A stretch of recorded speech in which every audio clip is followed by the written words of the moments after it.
ಬೇರೆ ಸಮಾಜ ಇರೋದು. ಅನ್ಯಾಯ ಆಗಿದೆ, ಕಾಂಗ್ರೆಸ್ ಪಕ್ಷದಿಂದ ಅನ್ಯಾಯ ಆಗಿದೆ, ಕಾಂಗ್ರೆಸ್ ಪಕ್ಷದಿಂದ ಅನ್ಯಾಯ ಆಗಿದೆ. ಏನು vote ಕೊಟ್ಟಿದ್ದೀವಿ ನಾವು? 100 ನಾವು vote ಕೊಟ್ಟಿದ್ದೀವಿ. ಏನು ಬಲಿಗೆ ಇರ್ತಾರೆ? ಅವ್ರು ಕೊಡುವಂತ ಆದೇಶನ ನಾನು ಪಾಲನೆ ಮಾಡ್ತೀನಿ. ನಾವು ಅಲ್ಲ ಈಗ ನಮ್ಮ ಜಾಗದಲ್ಲಿ ನಮ್ಗೆ 5 ಮಿನಿಸ್ಟರ್ ಕೊಡಿ. ನಾನು ಯಾರಿಗೂ ಮಾತಾಡಕ್ ಹೋಗಿಲ್ಲ, ಅವರು ನಾನು ಮಾತಾಡಿಲ್ಲ. ಅಲ್ಲ ಸರ್, ಈಗ ಯಾಕೆಂದ್ರೆ ಈಗ ಡಿ ಕೆ ಶಿವಕುಮಾರ್ ಅವರು ಬಹಳ ನಿಮ್ಮ ಬಹಳ ಒತ್ತಡ ಹಾಕಿದ್ರು. ಇಲ್ಲ, ಯಾರಿಗೂ ಮಾತಾಡಕ್ ಹೋಗಿಲ್ಲ.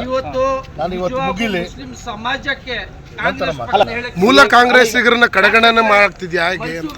ಇಲ್ಲ, ಅದು ಆಮೇಲೆ ಅದು ನಾನು ಈಗ ಏನು ಮಾತಾಡಕ್ ಹೋಗಲ್ಲ, ಮತ್ತೆ ಮಾತಾಡ್ತೀನಿ. ಅಲ್ಲ ಸರ್, ಈಗ ನೀವು ಹೈಕಮಾಂಡ್ ಭೇಟಿ ಮಾಡ್ತೀರಾ?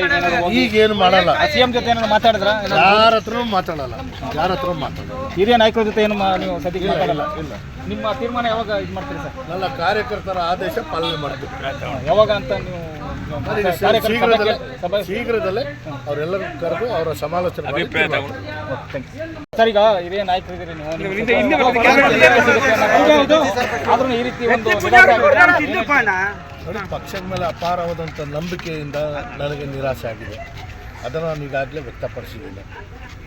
ಅದನ್ನು ವಿಶ್ಲೇಷಣೆ ಮಾಡಿ ಬರುವಂಥ ದಿನಗಳಲ್ಲಿ ಸ್ಪಷ್ಟವಾಗಿ ನಾನು ನನ್ನ ಭಾವನೆಗಳನ್ನ ವ್ಯಕ್ತಪಡಿಸ್ತೇನೆ.